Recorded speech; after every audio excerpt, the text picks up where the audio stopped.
Hi guys, welcome to my YouTube channel. I'm Sriya and you're watching Cool Mitochondria. Don't ask me why. So in the previous few videos we discussed about the formation of urine and we also talked about how concentrated urine is formed. That is the glomerular filtration rate is almost 180 liters per day, but the amount of urine which is actually coming out per day is 1.5 liters. So all this urine has to be concentrated and the water from it has to be removed. So via the Henle's loop, all of this happens by reabsorption, etc. But the most important mechanism which comes in hand for concentration of urine is the countercurrent mechanism, which I will be explaining. Now let's analyze the word countercurrent. Okay. So what will you understand by counter? Counter matlab something opposite. Okay. So this is going this way and this is going this way. And current is the flow of anything. So let us understand this by looking at the two main aspects of countercurrent mechanism. So the two main aspects which I talked about were number one, the loop of Henle, and this is the descending limb and this is the ascending limb. Now the second aspect that we need to talk about is the vasa recta. So as you can see in the loop of Henle and vasa recta, the blood or the constituents in it will flow in opposite directions. For example, for the descending loop of Henle, it goes down and then it goes up over here. Okay?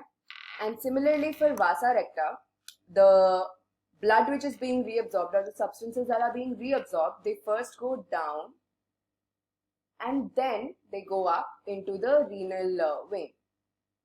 Okay? So this is the counter current which is going on, the opposite currents which help in producing a gradient. Now let's talk about the gradient. Also the most important factor which is there along with the counter current is the proximity of these. That means I've drawn the loop of Henle and vasa recta pretty apart from each other, but in reality they're very close to each other. So exchange of substances happen really easily.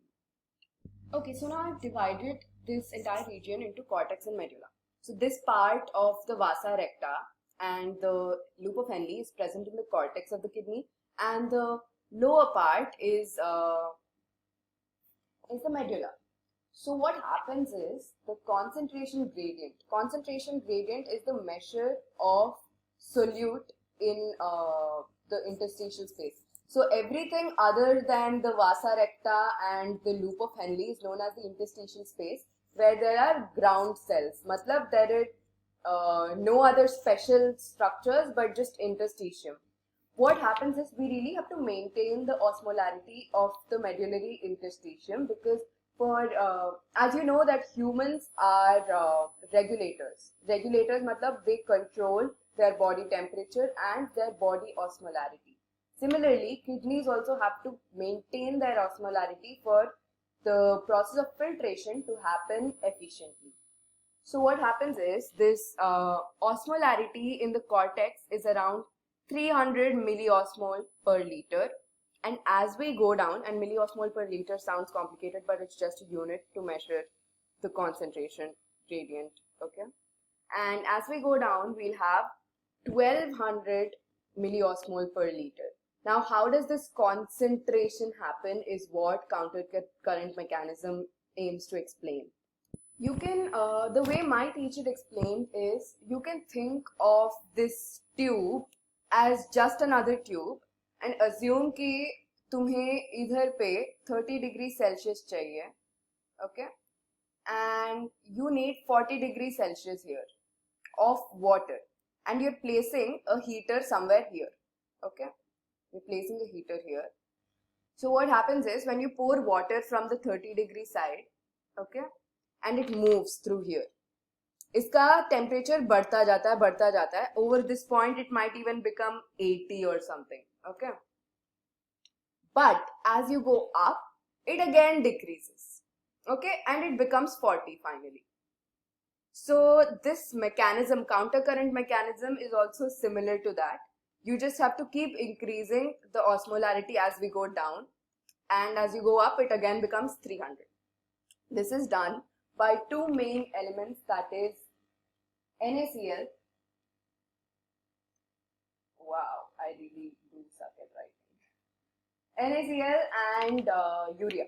Okay, so let's see how that happens. So we know that the descending loop of Henle is impermeable to electrolytes. Matlab, descending loop of Henle say water comes out and electrolytes don't.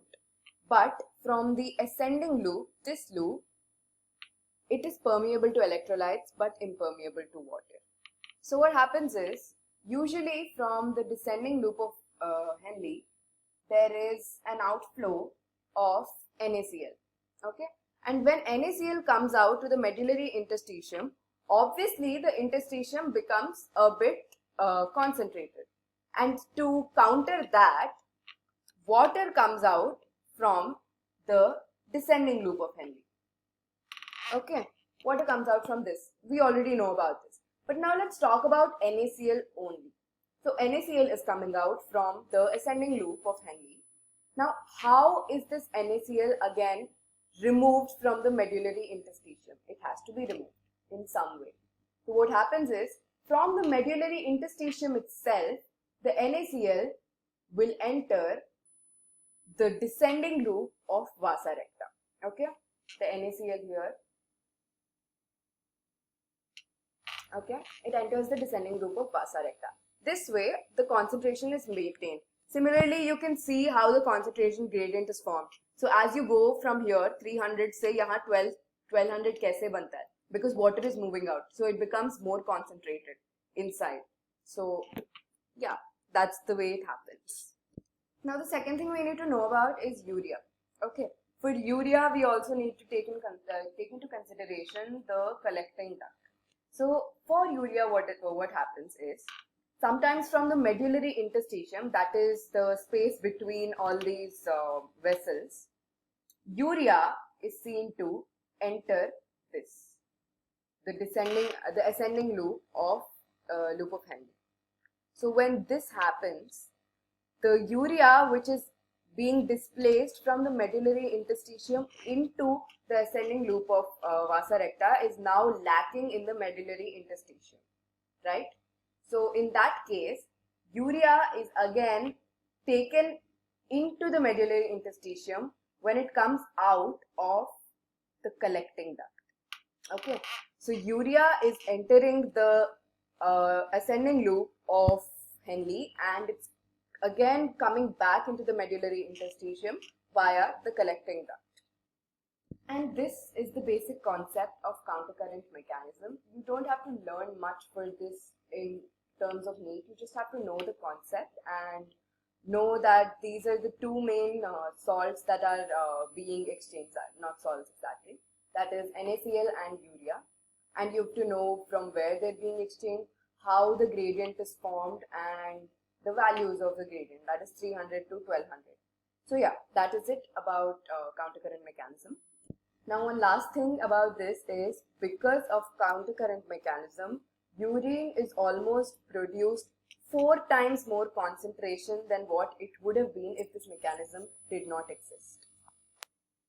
So that's it for today's video, guys. Hit me up with more video suggestions, and I think I'll be coming up with 1 or 2 vlogs too, because why not? I'm gonna try and do everything I can. So yeah, keep watching and like, share and subscribe, and please share it with people who you think might need it.